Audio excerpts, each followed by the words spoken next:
এখানে as music দাঁড়িয়ে আছে, ওই দিক থেকে খান মিউজিক আসছে। এক্ষুনি ধামাকাদার কম্পিটিশন শুরু হবে, সবাই অপেক্ষা করে এই কম্পিটিশনের জন্য।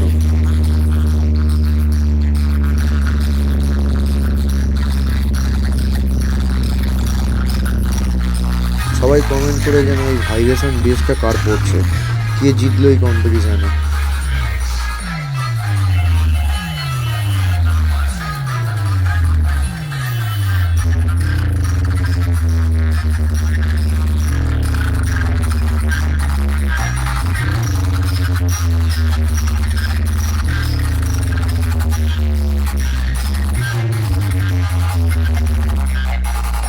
ভয়ানক কম্পিটিশন শুরু হয়ে গেছে বন্ধুরা, ঝপ করে বলো তোমরা কোন সাউন্ডের লাভার এবং কোন সাউন্ড জিততে চলেছে।